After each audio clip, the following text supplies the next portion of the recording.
back to the square. I am your host, Curtis. And I'm Curtis as well. Alrighty.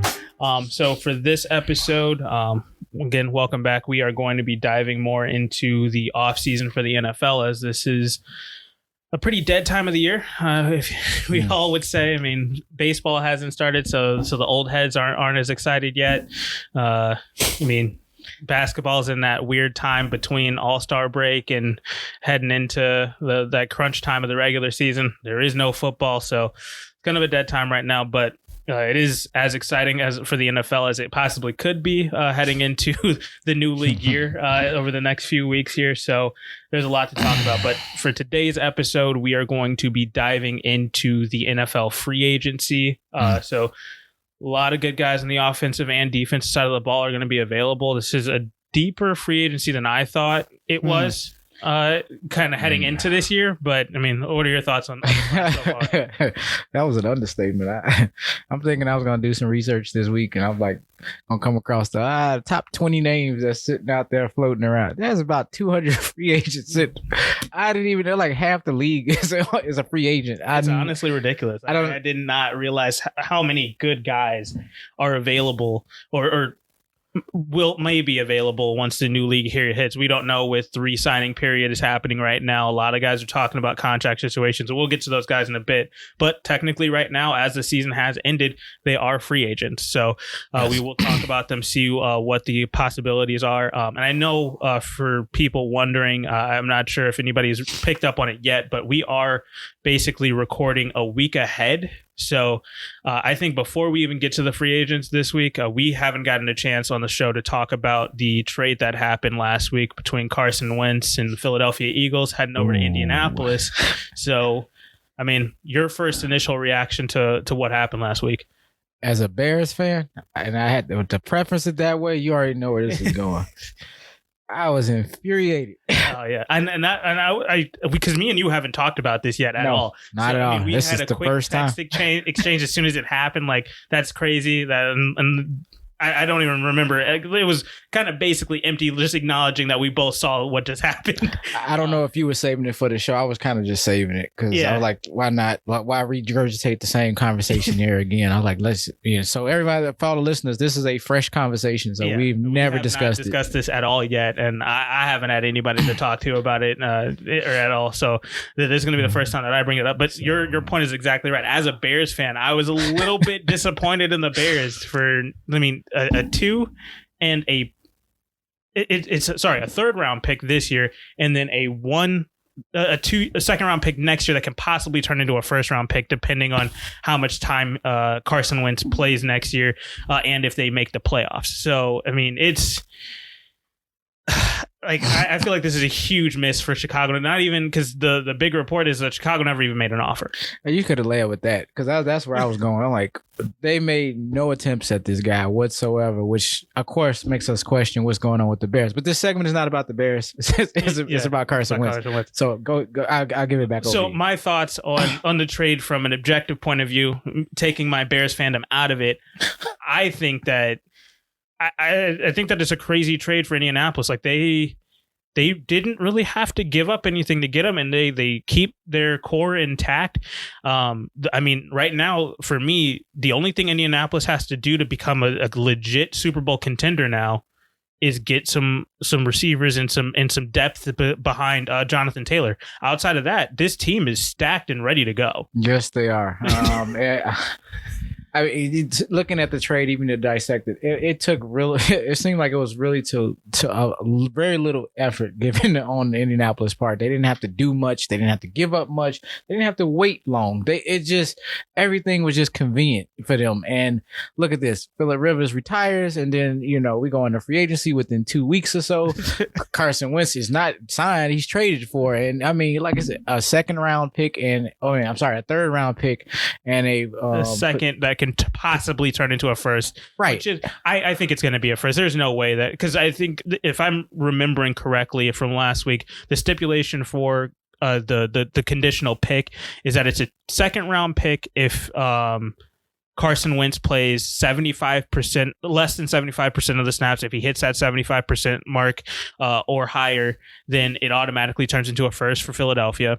And then if the other way that it could happen is if Indianapolis makes the playoffs and Carson Wentz played at least 70% of the snaps, then it turns into a first as well. So it's almost a given because I think this team is already 100% making the playoffs. Right, and once again, it's not the incentives is not based on winning. It's just based on him playing and just being available. Carson Wentz is not a flight risk of being, injury prone for the whole season. He's been injured. He had his dings here and there. He had his one major injury. Apart from that, he's relatively healthy. And he got pulled last year, so he didn't play the second half. Right, that don't even count. And I think it was based on that, which is kind of like, okay. No, seriously speaking, it was one of these like wink, wink, nudge, nudge type deals. Like, okay, we're going to put these numbers in knowing that he's going to hit all these metrics. This is not even an issue. Yeah. So at the heart of it, Indianapolis or Chicago listening, if they're listening, only would have had to give up. And I'm saying only. It for Carson Wentz, it would have cost you a third and a first. Well, I will say this. I think that it might have taken Chicago a bit more only because they're still in the same conference and they would have to run into each other more frequently. They send him to the other conference, Philadelphia does now. So now you, at most, there's only the chance that you play him once every 4 years. So I think that might be where that comes in, and they might have to make that a for sure first round pick, not a conditional first round pick for next year or something like that. But it's still, at the end of the day, it's not going to be a lot more. No, and again, a third and a first for a starting quarterback that a team desperately needs. That's not breaking the bank. That's not the 3 first rounders that they were talking about, or the two first and the 1 second, and just basically giving up your whole farm system for the next several years. You don't have to do all of that, and yeah, as you said, and I don't want to, I'm not going to harp on it too long. The Bears made 0 offers, like they're just ready to go, and which makes me wonder what's next. However, after we got to dig into and get into our research and start looking into some of these free agents, I started to get a little excited because when I started seeing some of these names, at least it gave me there's some potential here. If the Bears got crafty, I don't know. Outside of free agency too, like there's a couple of guys out there that I think the Bears 100% should go after and just give a shot to, because I think anything is better than Nick Foles going into next year. We don't have Mitch Trubisky on roster, so that's not even a possibility to even talk about right now. We have the opportunity to re-sign him at this point, but outside of that, there's nothing really to look forward to if you're a Bears fan from the quarterback position as it stands for Chicago right now. But they do have some very exciting prospects to go after when it comes to either the draft, moving up in the draft, or even going after some of these younger guys that may be on the market, as we talked about last week with the quarterback carousel and everything like that. There's just a lot of movement that's happening. So there's going to be some guys that some team brings in somebody. There's going to be a young QB that's available somewhere. So there's going to be a lot of guys, and we'll get to that. I'll probably touch on that a little bit later. But back to Carson Wentz in that trade specifically. I just think it was an absolute home run for Indianapolis. The Colts, Chris Ballard, I think he's one of the best GMs in the entire NFL. I mean, and not just saying because he only had to give up a first and third for Carson Wentz.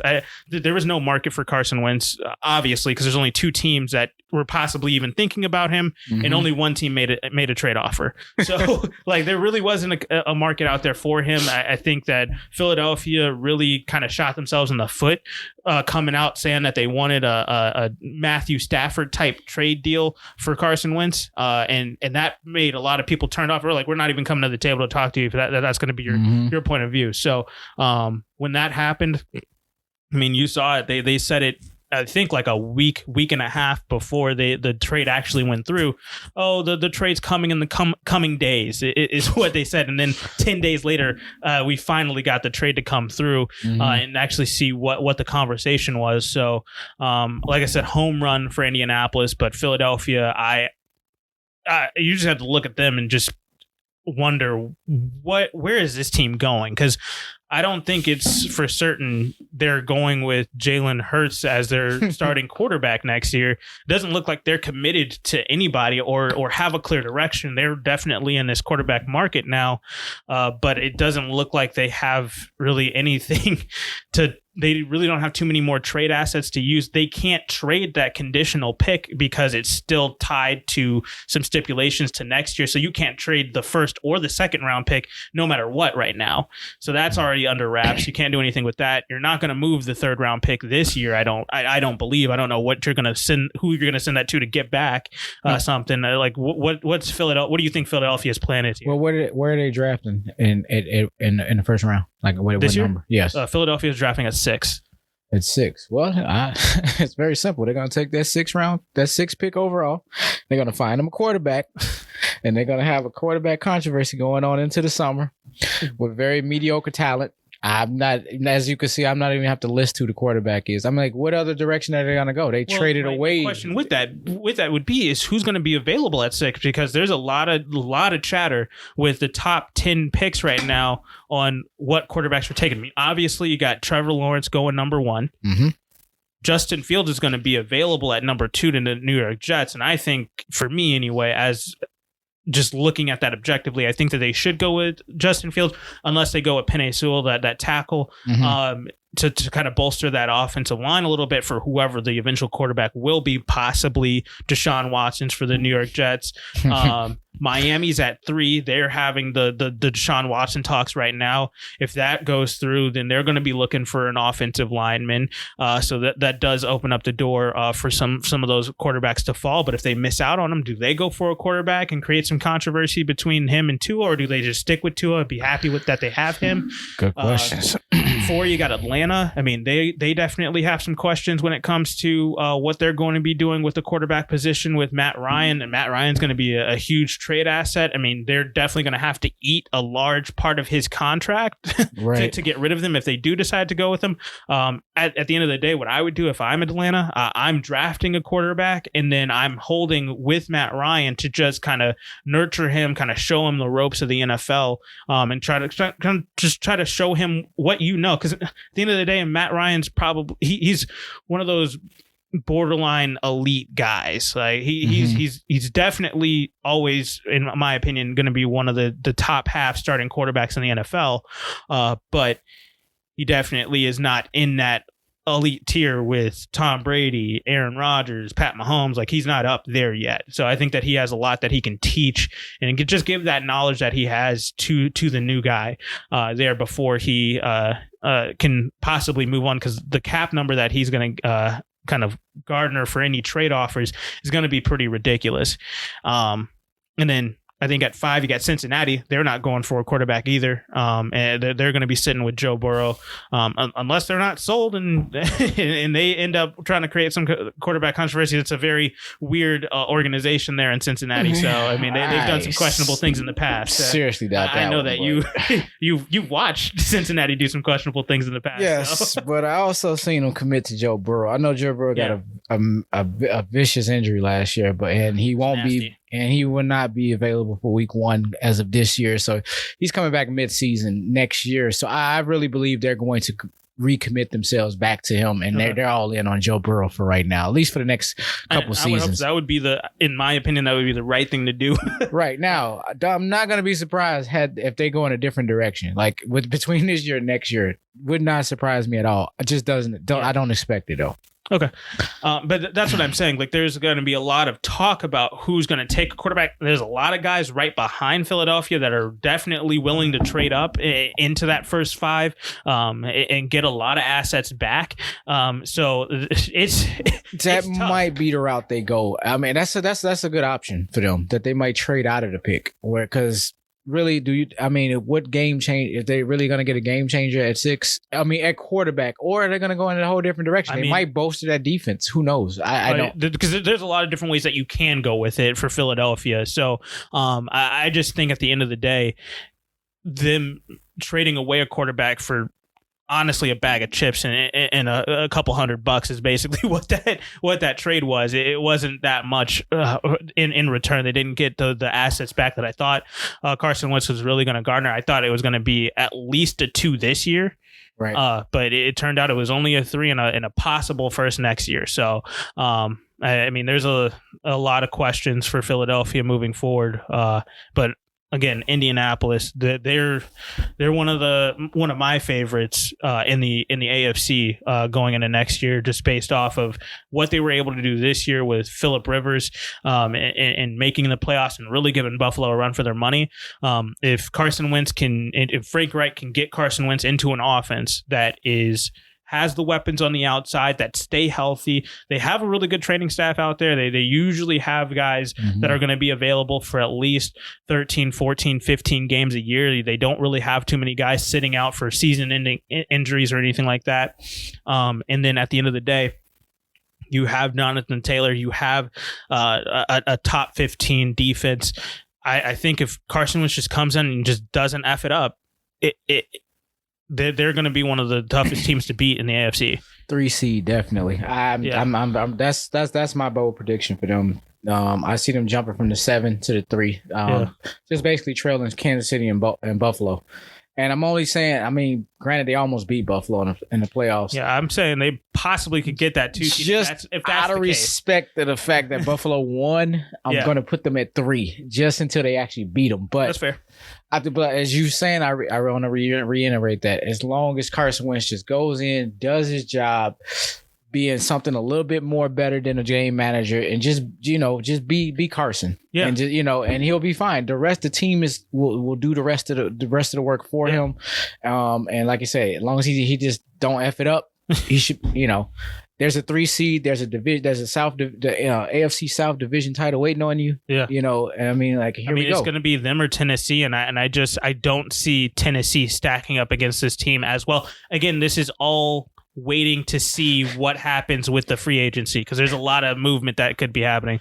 I thought you was going to say it was just between them and Tennessee, and I don't see Tennessee. Oh, no.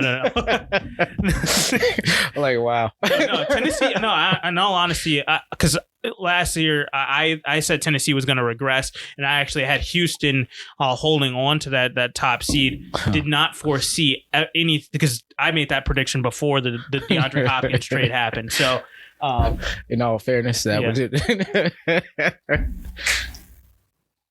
Yeah. So at the end of the day, I think Tennessee to me are underrated a little bit right now. But they do have a lot of work to do, because defensively they need to be able to kind of get their pass rush going a little bit better. They need to figure out what's happening with that Jadeveon Clowney contract that they gave him, because he really did not show up, and then they might need to restructure that deal unless he is a free agent. He's a free agent. Okay, I was going to go 1 year deal. Yeah. So okay, well, I mean, you still need somebody in that position.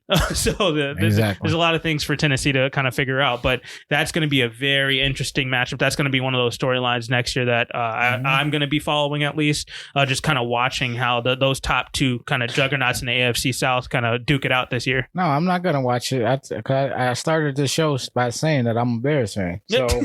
I don't want to watch Carson Wentz's success in Indianapolis like firsthand. Like, I'm gonna watch 8-9 games and just cheer this on and ignore the fact that the Bears may be sitting at 3-13 by the end of the season.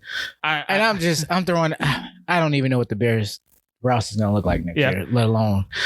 I digress. No, what I was going to say is I'm not going to be that spiteful. I am a Carson Wentz fan. I mean, you guys heard me all of last season kind of standing up for him, talking about how I felt like it was more of an organizational issue than it was Carson Wentz. This close. This, that, and the other. And I've said it a lot, because I watch him and I watched Philadelphia over the last 3, 4, 5 years now. I really think that Carson Wentz has a fantastic opportunity to reclaim that 2017 style of play that he had, where he can just go out, be comfortable, know that he's got the organization's got his back, and he can just go out and play football. He doesn't have to think about, who are they drafting behind me? And this was the other thing that really kind of hit me when the trade happened was that it felt to me like Philadelphia was more focused on their backup quarterback than they are focused on the guy that they have sitting at the helm right now. When they had Carson Wentz and things kind of started off rocky that season last year, they really started. Everybody was like, okay, when is Jalen Hurts going to be brought in? When's Jalen Hurts? When are they going to bring in Jalen Hurts? This, that, and the other. Looking back to the year before, the year 2018, not 2019, right. When you're looking at just when Carson Wentz comes into the season, he's injured. We're focused on Nick Foles. Okay, Nick Foles doesn't have that fantastic start to the season. Okay, when is Carson Wentz going to be ready? Carson Wentz comes in. It still isn't kind of gelling well yet. Okay, when are we going to bring back in Nick Foles? Like, everybody's focused on that backup guy in Philadelphia instead of focused on the starter and the guy that's already at the helm. So I mean, is that something that you kind of recognize as well? Yeah, they don't seem very Michael, knock it off. For whatever reason, they don't seem very committed to Carson Wentz. Or it doesn't. It just seems like it doesn't take much for Philadelphia to change directions on their quarterbacks. They seem to be very fickle. Just depends on which way the wind's blowing that week. And I know that's kind of how that fan base is when kind of things get rough, the weather starts to get a little bit nasty and the things slow down or you don't get off on the right foot. Everybody's looking like, okay, we got to change it now. We got to be on it right now.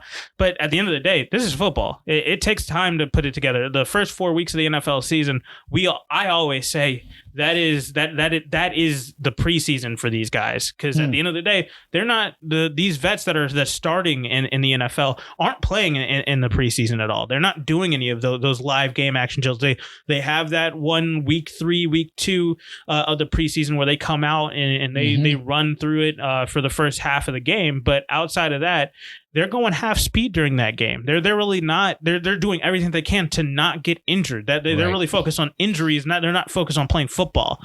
So at the end of the day, I think that fan base and all fan bases across the NFL need to wake up and realize, let's take a beat. Let's let these things kind of develop and kind of gel a little bit before we're getting really hasty and making quick changes that are going to really impact your franchise moving forward.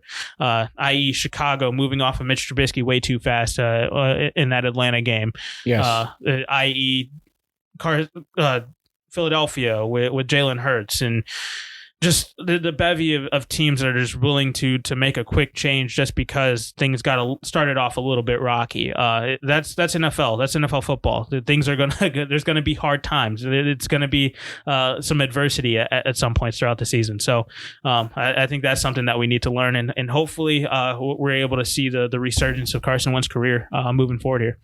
Oh, definitely. And I think this is definitely a step in the right direction for both the franchise as well as Carson Wentz, the player. Yeah, for sure. Win-win for them. A loss for Philadelphia. So 100%. All right. Perfect. So let's now get into the free agents. That's the whole point of this conversation. And since we're talking about a quarterback trade, let's start off with the quarterbacks. I've got a pretty short list here, 10 guys that are available and going to be on the free agent market, all unrestricted free agents.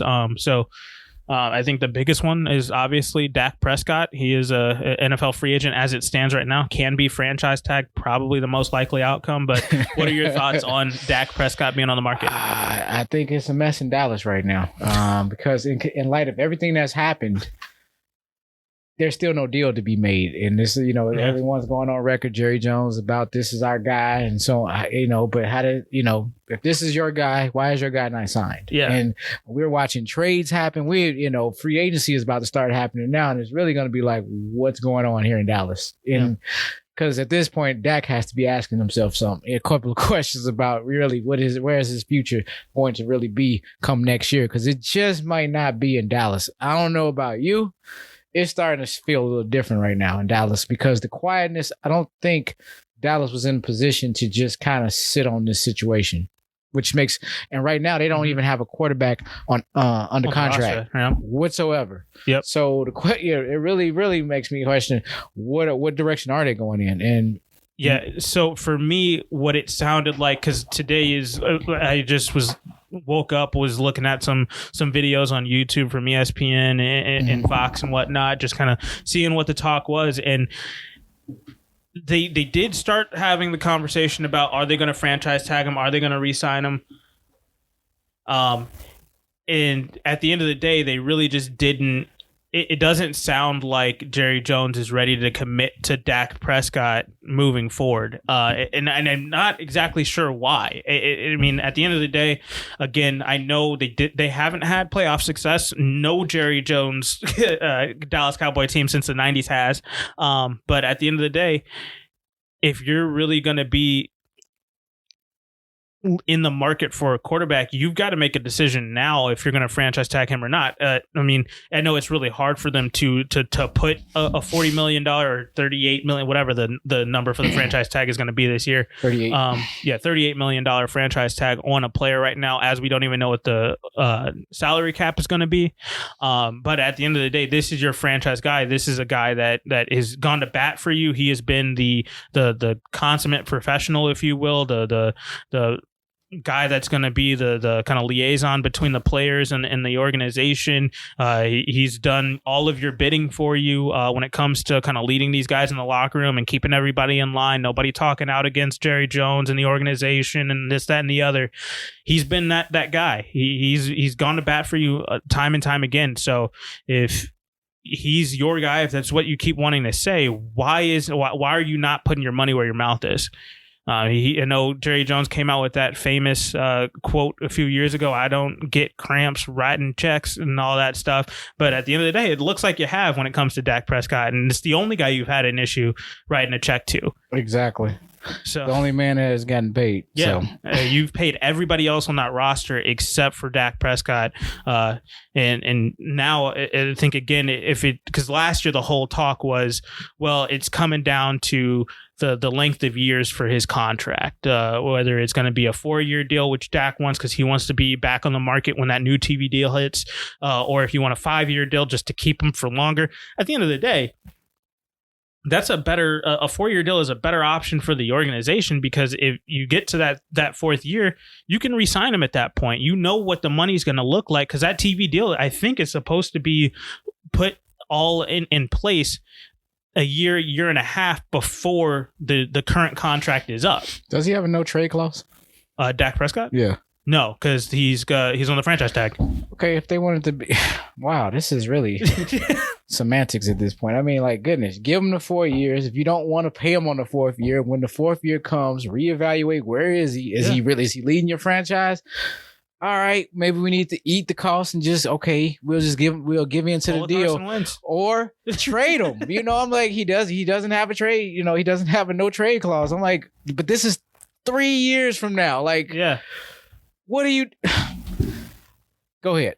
Finish. It's just to me. I told you it doesn't feel the same. It feels. It's really weird because there's no talk right now about it. There's been a couple of people bringing up the fact that, okay, now is the time where we have this free agency window beginning to open up, and now we need to start talking about it. But the fact that there's no leaks, there's no discussion threads between Dak Prescott and the organization on where they're at, or just kind of where things stand as it is now. The fact that you're just now coming to the table this week, just what is it, 2-3 weeks before free agency begins, this is kind of scary to me, because your season ended quite a while ago. Why haven't you guys been talking about what the future is going to be? And how does this work?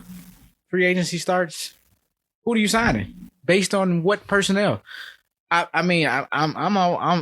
think it's a foregone conclusion to say that the scouts they're not even working right now, because who are they scouting? What type of team are they? What type of talent are they looking for this year? There is, exactly. There's no combine. You know, of course, you know, it's the off season. There's been no talks. There's been no chatter. So what direction is the organization even going in?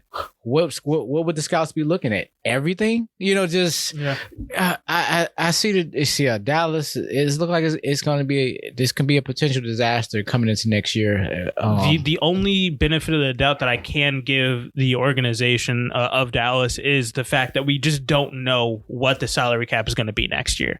Right. But at the end of the day, you can still based off of even that lowest number, which is I think 181 million, which is going to be like a 5 to 10% drop from last year. Even if that's going to be, because I think that's the floor that they've agreed on from last year during the new CBA contract. Right. Even if that's the case, I don't see why you don't even just have a discussion based off of that number and then say, hey, if the salary cap is larger and we kind of eat that cost over a couple of years instead of putting it all on this year, then, hey, there's going to be some room for discussion there. But you guys haven't even started talking about it yet. And that's the issue. You haven't gone to your quote unquote, air quotes here, guys, franchise player.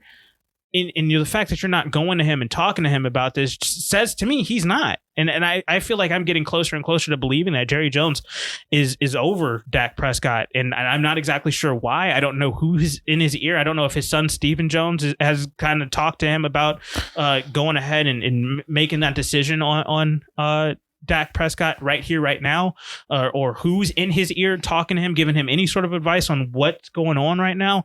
But at the end of the day, it just looks like it's kind of like the Deshaun Watson situation. It's kind of getting worse and worse as every day goes by. So, okay, with these new developing and these new developing things that's coming up, which is inactivity of nothing's happening.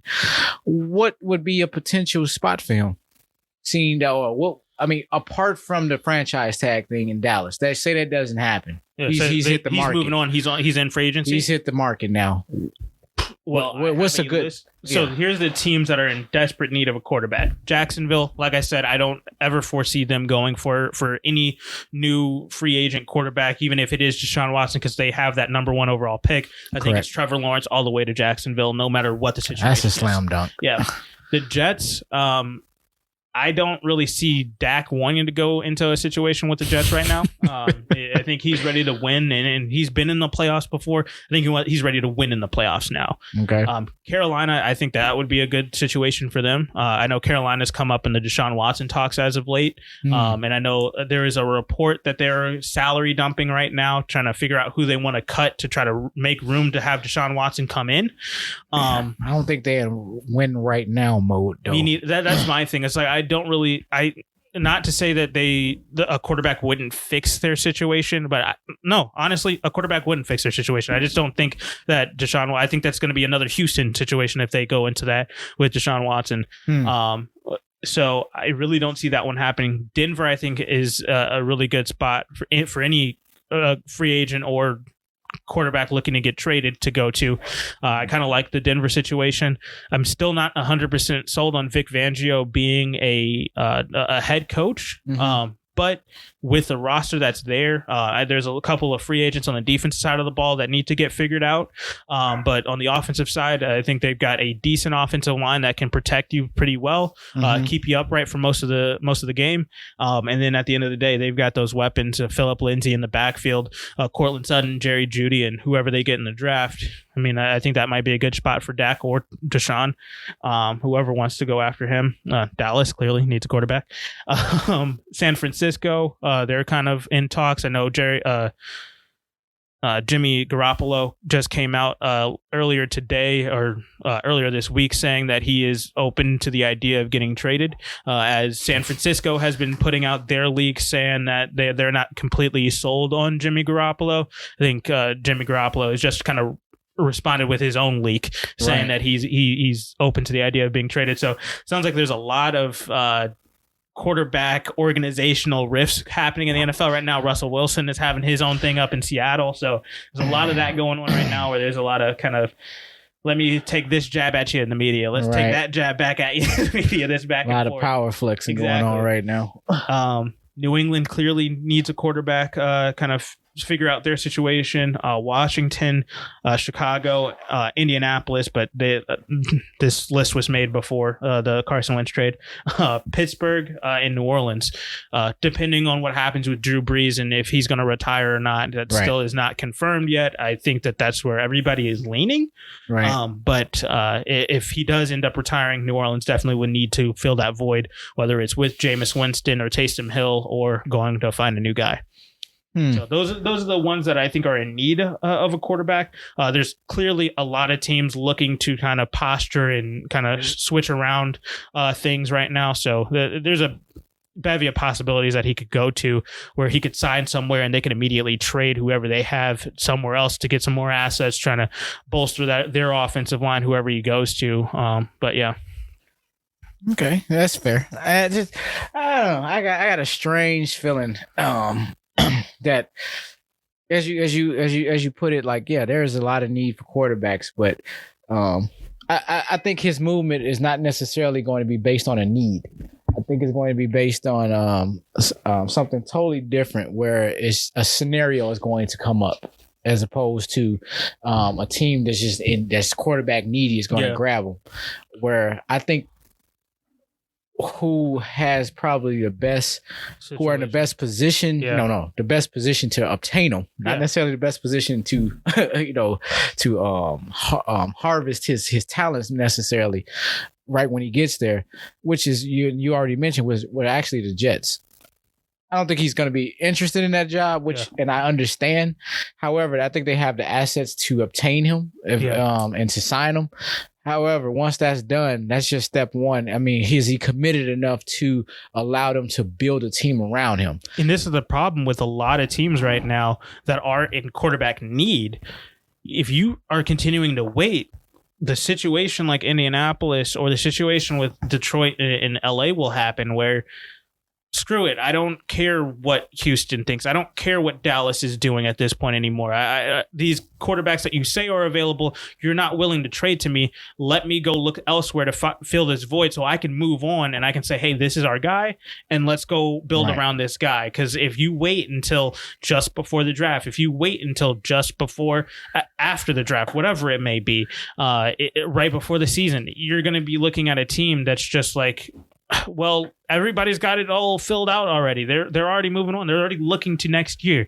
So I think that a lot of teams need to, if you are looking to either trade a guy or kind of figure out what you're going to be doing next at the quarterback position, you got to make a decision on that now, because you need to have a plan going into this free agency period, because things are going to move very, very fast. It's already happening. There's already suitors that are going to these guys and getting these trades done, and that's only going to keep happening day by day. I think that was the other part to my the second part to my answer, where I also believe he may end up finding himself somewhere else based on find himself in a new destination based on a trade. He could end up in Houston after everything. Oh, you're trying to steal my thunder. Stop it. Stop cutting me off. See, I couldn't even get it out quick enough. See, what I'm saying is, based on how they're dragging their feet, it could be, I wouldn't be surprised that once the Deshaun Watson shoe drops, guess what? Deshaun Watson has moved on. I don't want to leave Texas. I'll just sashay right over to Houston, and not necessarily a competitive team. However, it's a homer pick though, and he stays home. He doesn't want to move. He wants to stay with that 0% income tax or whatever. State income, no state income tax. Whatever it may be. I mean, I like I said, I think that he's looking to go to a winner. And that type of contract that Deshaun Watson has under Houston is the type of contract he's looking for. So it's not like the money isn't there. And this is what excites me about Deshaun Watson. I didn't realize this, but that new contract doesn't kick in until 2022. Oh, really? Yeah, he has a $10 million cap charge in 2021. So, and a lot of people were saying, well, Chicago wouldn't really have the opportunity to go after him because they would have to dump a lot of salary, this, that, and the other. But I'm like, honestly, we don't. We're only negative $6.2 million based off of that lowest cap number. So even if that cap number does get changed to 185, 190 possibly this year, still going down, but still not so far down that it's going to hamper a lot of teams. Chicago might be in a position where they're like, okay, well, we can trade 2-3 contracts, and now we're in position to go get them. And this is the contract. This is what kind of popped up into my head when I was looking at the Deshaun Watson trade. Is, in all honesty, I love him. I love that we went after him and we ended up going to get a big name just a few years ago. But we trade the Khalil Mack contract. We go trade 2 first-round picks, whether that's this year and next year or the 2 years after that, whatever it may be. and maybe another 2 or number 3, whatever it is, a couple of extra kind of flyers out there, you throw them in there, and you've got a situation where, hey, we only traded one contract away. We still have a very, very good defense. It's not elite anymore without Khalil Mack, but it is still very good and comparable. And now we just have to put some pieces around Deshaun Watson. We already got the David Montgomery contract. He's been serviceable. We fixed the offensive line. He's going to be even better in that position. And I'm assuming you are franchising Allen Robinson. Yes. Okay. Franchise tag Allen Robinson, and then Chicago Bears. We need to bring one more in. Please tell me y'all hearing this. We're franchise tagging Allen Robinson. Yeah. That's like number 1 on all the lists, no matter what direction we're going in. Yeah, I think that's a given, only because even if at the end of the day he doesn't want to play for us anymore, we franchise tag him and trade him. I just never thought it'd be the day that we'll have the hottest free agent on the market. Like, I'm like, seriously. I'm like, I looked at the list. Outside of non-quarterbacks, if you want to throw that that disclaimer in. Well, I know you didn't look at the defensive side. There are some pretty. I'm still gonna put him in number 1 over JJ Watt. JJ Watt. What year is JJ Watt in? He is now 31, but I mean, no, you still got what, 4 years left? I'm not taking anything away from him, but I'm not putting him at number 1. Patrick Peterson, not number Anthony 1. Harris. See, them two guys, they're past their primes. Allen Robinson's kind of in his. Fair. I mean, I'm not. I understand. I was gonna say there's really no wrong answer to this. I would say, in all honesty, I would probably have Shaq Barrett as the number 1 option, but that is also saying that Shaq Barrett doesn't end up getting franchise tagged by Tampa Bay. So true, and I mean, yeah, granted, there could be comparably. You can put up a few defensive players in there, but I'm for what we were saying, I'm just really staying on the offensive side of the ball. Yeah. But definitely from the offensive side, I'm thinking hands down, he's number 1. I mean, outside of probably Dak Prescott himself. Dak Prescott, and then maybe the only other wide receiver that comes close is Juju and Antonio Brown. But Antonio Brown, he's okay. 32. Now you just exhort. Now you just just going down the list now. I mean, there are quite a few wide receivers in this free agency pool as well. Right. That was Allen one. Robinson, I think, is the best. I think he's at the top of my wide receiver list. So right. I mean, there's one more, Chris Godwin. Can't believe you left him out. He's number 2. He is on my Not Juju. I just didn't. There's another one too. I'll wait till we get to free agents. I can't wait. I'm sorry. I can't wait till we get to wide receivers. Yeah. No, there's a lot of good wide receivers in this free agency pool this year as well. But back to the quarterbacks for a second here. Just kind of going down the list. Jacoby Brissett, he's also out there. Mitch Trubisky, Ryan Fitzpatrick. I think that it might be time for Ryan Fitzpatrick to retire. Call it a career. That's interesting you said that. I was gonna ask you a very interesting question about him. Like, what would you think about the Bears taking a chance on Ryan Fitzpatrick? As a backup, maybe. I would take Tyrod Taylor over Ryan Fitzpatrick. I was just wondering what you thought. I was not leaning. I wasn't even hate it. So let's just get this out of the way. For Chicago, they are in need of a quarterback, and I know this is not a Chicago show, but I just have to say it. This is what I think Chicago should do. Number 1 option at this point now, since Carson Wentz is gone, is still Deshaun Watson. Do everything that you can to get Deshaun Watson, and make sure that you kind of solidify and finally get somebody who is a bona fide QB1. Now. Outside of that, if Deshaun Watson doesn't want to come to Chicago, my next favorite option would be Sam Darnold. Go trade for Sam Darnold, get him out of New York. They don't want him in New York. Clearly, the New York fans and the New York organization has never really been 100% behind him. Okay. And even with Robert Saleh coming in, he hasn't even said anything to the tune of, I like Sam Darnold as my guy. For my team. So I think Sam Darnold would definitely be a guy that I would love for them to go after and try to start new. I think that he's young enough where you can kind of still mold him, still get him to learn the new offense and have him thrive in that situation. But he has enough experience to say, hey, I've seen crap. I've seen how a dysfunctional organization runs. If I can find myself in something even semi-stable, I think that he will just be able to blossom and bloom and just take off. So I really like the idea of going after Sam Darnold. And then outside of that, there's a long list of guys that could be traded for. Maybe go for somebody in the draft, but maybe also go for a guy like Tyrod Taylor. Maybe go for a guy like Andy Dalton or Cam Newton, and just 1-2 year deal. See what we can do as a bridge quarterback to find our new franchise guy. All right. So that's just my idea. What do you think about Sam Darnold in that situation coming to Chicago?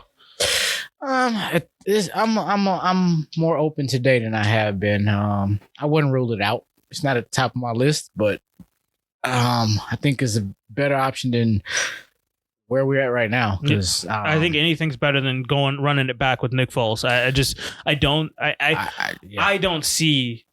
That should not be an option. I don't see Ryan Pace and Matt Nagy going in there and saying, hey, well, we can run it back one more time and see what we can do with Nick Foles. We had a 6-week run where we just could not get anything done when it came to Nick Foles. Yeah. So, and like you were saying, there's so many options here in the free agency, yet it was interesting you brought up a trade. So yeah, that's just I'm saying, because that would be my number one option. Go trade for Deshaun Watson, do everything that you can to go get him. If you can't do that, go trade for Sam Darnold. Outside of those two options, I like what's in free agency. If Dak Prescott is available in free agency, please go get him. I would love him in Chicago. Okay, let's take the obvious out. No Dak. Yeah. no Deshaun. Yeah. Okay. So Sam Darnold. Okay, you said the Sam Darnold trade. Yeah. I have a different trade that I would like to put up against that. And we don't change the entire segment here to it. Yeah. But with that being said, that's interesting that you said Sam Darnold.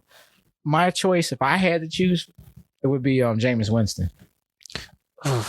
I know you don't like. I know a lot of people are not feeling him with his 30 interceptions and all that other stuff. And I do attribute a lot of the 30 interceptions. I went back after last season to go watch his 30 interceptions. There's a video on YouTube. Every single one of his interceptions. I would say at least 10 of those were the wide receiver's fault. So either running the wrong route, miscommunication, or they just let it go through their hands. So that's 20 interceptions is really where he was at for that were his fault, bad decisions. But also when it comes to Bruce Arians' offense, it's always said outside of having the greatest of all time in Tom Brady, whenever you have a new quarterback in his offense, he is prone to a lot of turnovers. So if you go back through the list of the quarterbacks that he's had in his first year with those guys, they've had a boom or an outlier in turnovers that year because he's a big no risk it, no biscuit type of head coach. Let's go big plays. Let's create 100. Let's have at least 2, 3, 4 big plays a game, and we're going to win. That's his philosophy. Right. So I don't really attribute too much of that 2019 season on Jameis Winston. I have the view of his career, I don't think that he has a leadership that we would need in Chicago. But I don't know if he don't have the leadership, but he definitely had the numbers completely. I mean, the man almost got 20,000 yards for his career. He's sitting at 121 touchdowns. He has this stain of 88 interceptions. However, he has a 86.9 QB rating. And I mean, that's with a year off. On my list, on my top 10 free agent list, he's the youngest on the list at 27. Yeah. This guy, he's positioned for the future. And if I'm, of course, we've taken this little segment and kind of did a quasi Bears piece right now. Yeah. And that's what the direction that the Bears or any one of these starting franchises are really looking for a quarterback. Look, I mean, they're always looking for young talent. Jameis has been that person, and he's had a year off to sit, learn. He's as fresh and as healthy as anybody out there. And who's going to be ready to be game ready and ready to go come week 1 rather than this guy? They ages. But with that being said, I think but that still doesn't, change the fact I think he's most game ready than these other guys outside of course, we're not talking about the Prescotts or the Watsons of the world here. I think he's the next one in line. That's taking nothing away from a Sam Darnold in a trade. And that's not even taking away from some of these guys that's on my list, which I flirted with the idea, which I asked you, what did you think about Fitzpatrick? Just throwing it out there because Fitzpatrick would be the oldest on my list at 38. Yeah. Well, I do. Oh, yeah, I think he is the oldest. Yeah, because Joe Flacco is also up there. He's not on my list. Yeah, he's on 36, though. He's not on my list. Yeah, no, I don't want him either. He shouldn't be on anybody's list. I don't understand why he's on this list. Why is he on the free agency list? Why is he on a retired NFL list? Like, why? At the end of the day, there's no bringing this guy back. At the end of the day, after all of the pieces fall, he will be the best available bust of a quarterback. The fact that you said that, it's like the red carpet is just flowing for Chicago to get a Joe Flacco. I know I said that. I know. When you said it, it just sounded like, oh, that sounds like. I feel like the Bears GM because that must be how he lights up every time he hears this information for the moves they made in the past 30 years. I'm like, geez, it just. Yeah, I like Jameis Winston. and after seeing him in the New Orleans system, I don't hate the idea of Jameis Winston. I would just take the younger, and I would go with the younger guy in Sam Darnold before I would go with Jameis Winston. I would exhaust all the options to get a younger guy who is more ready to be molded into figuring out a new system. And still has that athletic ability, and still has the mindset of, hey, I was drafted number 3 overall. I still got it. I had to deal with Adam Gase, the revolving door of the New York Jets system. I had to deal with this, that, and the other. If I can just get a stable situation where they can 50% know what they're doing, I feel like Sam Darnold is that guy where he can come in and just say, hey, I'm going to take over. I'm going to do my thing. And I'm going to show you why I should have been the number 1. I should show you why I should have been taking over Baker Mayfield at the end of the day and Saquon Barkley. So I think he's kind of a guy that I think is kind of after last season is like, I've got a lot to prove. But I think he's also a guy that knows that he has a lot of talent. And just if you go back and watch how Sam Darnold had played over the last few years, even with the just absolute ineptitude by Adam Gase, the throws that he made half the time were just, it was kind of just like magic to me what he was doing, where he would, pocket collapsing, has to roll out, has to throw off kilter, like just off balance throws, and he's still able to flick it. Just he made a lot of plays that are comparable to Pat Mahomes. He is not Patrick Mahomes. So not what I'm saying is he had these moments that resembled the moments that we kind of praised Pat Mahomes for, and he was doing it just on a team that sucked. And I think that's the reason why you just really don't see that or get to hear about guys like Sam Darnold over and over again. It's really all about that, about just trying to win games. It's not really about what you can do with less talent. So yeah. Okay, so. Now that leaves us. So we covered and talked a little bit about Dak Prescott. We covered Jameis Winston. Talked a little bit about Jacoby Brissett. Jacoby Brissett just left Indianapolis. He was just became a free agent from Indianapolis. Obviously, we started the show with the Indianapolis trade, so they actually got their starting quarterback. So are they trying to bring this guy back as a backup? Is he moving on?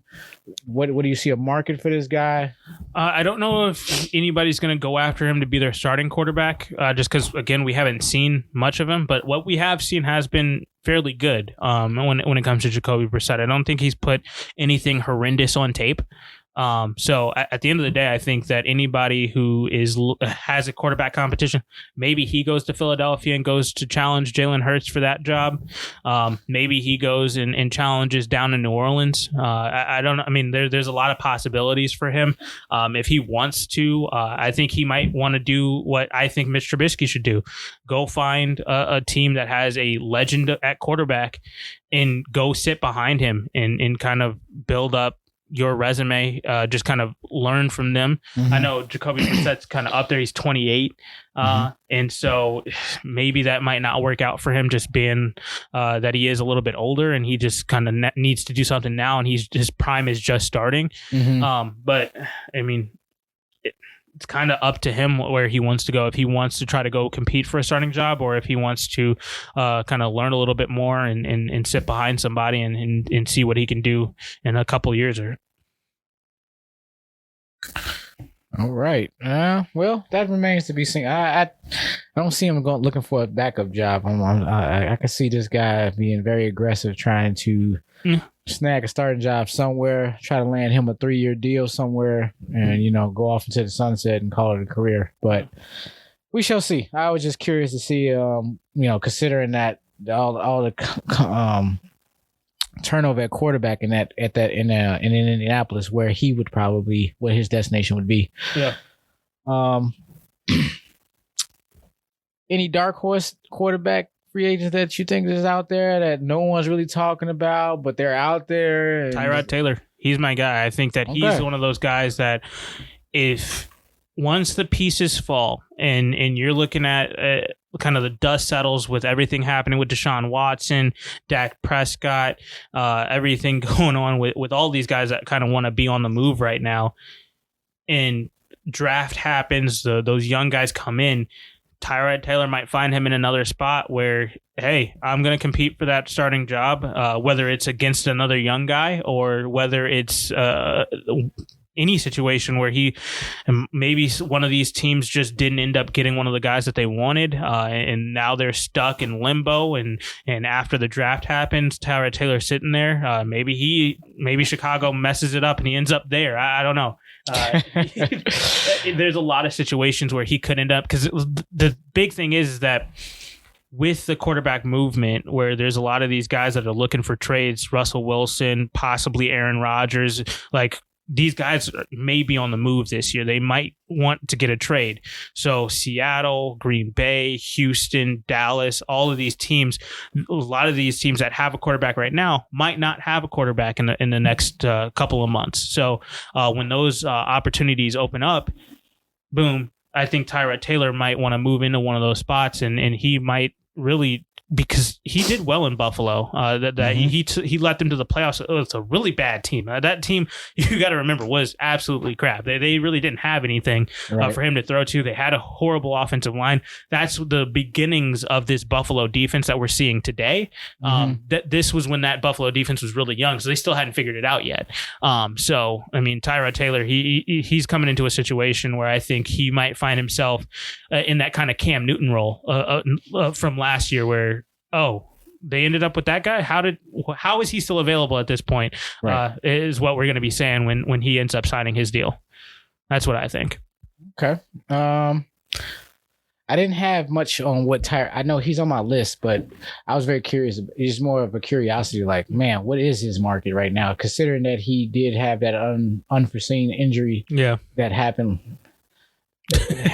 Medical injury that had happened by no fault of his own, that cost him the season. And now he finds himself, out of a starting job and now a free agent. So I think that with his situation, he's kind of had a bad run over the last 3 years where he's getting beat out by the number 1 overall pick, and then he's moving on to another situation, and now he's with the Chargers, and then the unforeseen medical injury. We won't get too much into how incompetent that doctor is, but hey, it happens. There's always a risk when you're getting those cortisone shots or whatever they call them, the Toradol. And at the end of the day, he ended his season because Justin Herbert comes in and now he's rookie of the year. So, I mean, a lot of things move very fast in the NFL. And I think Tyrod Taylor over the last 2-3 seasons has been caught up in that quite a bit. But I think even within all of that, he's kind of proven himself to be a guy that he can lead a team at the end of the day, because he comes in against these young quarterbacks and he keeps winning that starting job at the end of the day. So, I mean, Tyrod Taylor, I think he's definitely got a good situation looking ahead here. I think the market, unfortunately, isn't there right now. But like I said, once that dust settles after the draft, whoever is still kind of in desperation mode looking for a quarterback, they're going to be in good hands, whoever gets their hands on Tyrod Taylor. All right.